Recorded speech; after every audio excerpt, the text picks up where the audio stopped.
नमस्कार दोस्तों, मैं आपका प्रिय दैवज्ञ विनोद शर्मा आपको नमस्कार करता हूं और हमारे सनातन धर्म के जितने भी सदस्य हैं जो कि सनातन संस्कृति की रक्षा करते हैं उनको मैं कोटि कोटि हार्दिक हृदय से प्रणाम करता हूं।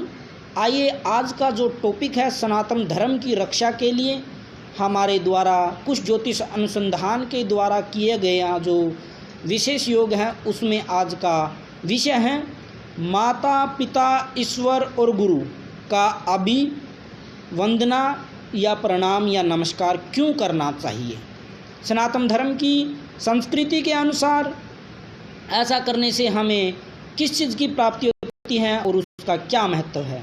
तो हमारे विद्वानों ने बहुत सारे क्वेश्चनों के माध्यम से इस विषयों के बारे में अनेक प्रकार की जिज्ञासाएं की हैं, तो मैं उनकी जिज्ञासाओं को शांत करते हुए आपको बताने जा हूँ कि सनातन धर्म में माता पिता गुरु और ईश्वर को कौन सा दर्जा दिया गया है। सबसे पहले माता को भगवान का सबसे पहले विशेष दर्जा प्राप्त किया है। कहते हैं कि प्रथम माता ही गुरु होती है किसी जातक की। प्रथम गुरु उसकी माता होती है क्योंकि उसकी माता ही उसका पालन पोषण इत्यादि और उसको अच्छी शिक्षा देती है। कहते हैं जैसी माता होगी वैसा ही वह जातक होगा। कहते हैं कि स्वस्ति वाचन में लिखा है कि माता स पिता स पुत्रः। कहते माता स मैंने वह, माता जैसी होगी जैसा पिता होगा उस वैसा ही उसका पुत्र होगा। तो कहते हैं कि माता के संस्कार सबसे अच्छे होते हैं। कहते हैं माता 3 प्रकार के कुलों को तारने वाली होती हैं। इसी प्रकार जो स्त्री है वो 3 कुलों को विस्तार रूप से स्वर्ग की प्राप्ति कराती हैं। तो अब हम जो टॉपिक है हमारा माता पिता को अभिवादन क्यों करना चाहिए। कहते हैं जब भी किसी के कल्याण के लिए या कुछ शुभ कार्य के लिए अगर हम अपने माता या पिता इत्यादि का विशेष रूप से आशीर्वाद प्रदान करते हैं या उनको प्रणाम करते हैं तो वह हमें शुभ कामना के साथ आशीर्वाद देती है। उसके कार्य से हमारी जो आत्मा है वो परमात्मा से विलिप्त हो जाती है।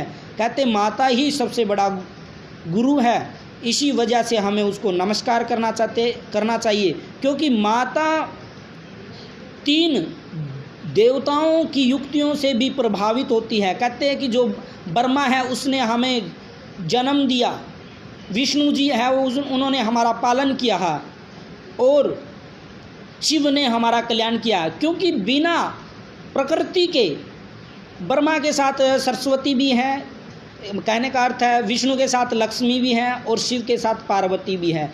इसी प्रकार जो माता होती हैं पिता होते हैं वो हमारे तीनों देवताओं के रूप में उनको माना गया है।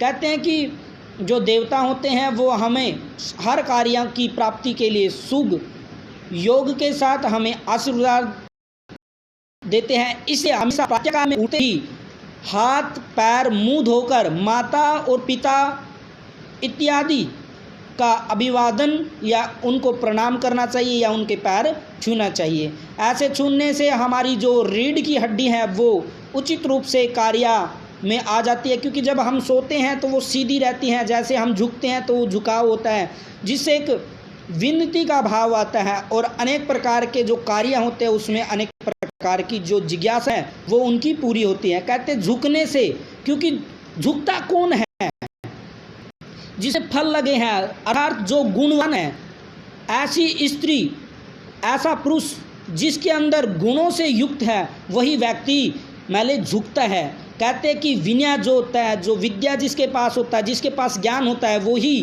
पहले झुकता है। संस्कृत में एक श्लोक भी दिया गया है, आप सब जानते हैं उसको। और कहते हैं कि गुरु जो होता है वो हमेशा सत्य मार्ग की ओर चलने के लिए निर्देश देता है। कभी गुरु किसी से ये नहीं कहता कि आप झूठ बोलकर या फिर उनका अपमान कर उनकी भावना को तृष्णा करके उनका अपमान करके आप अनेक प्रकार की सुख प्राप्त करो, नहीं, कभी भी नहीं कहता। क्योंकि गुरु जो होता है वो अंधकार से दूर करके हमें रोशनी प्रदान करने वाला होता है। इसलिए गुरु के अंदर ही वो वाक्य छिपे हुए हैं जो कि गुरु का महत्व बताते हैं। कहते हैं कि संसार में, इस संसार में सभी प्रकार के, अनेक प्रकार की जो सिद्धियां होती हैं वो गुरु के द्वारा होती है और ईश्वर का ध्यान करके ही सभी प्रकार के कार्य किए जाते हैं। इसलिए अपने माता पिता इत्यादि की आपको सेवा करनी चाहिए, तन से, मन से, धन से, सभी प्रकार से। नमस्कार, मैं अपनी वाणी को विराम देता हूँ। आपका प्रिय दैवज्ञ विनोद शर्मा फिर आपसे पुनः मिलेगा। नमस्कार।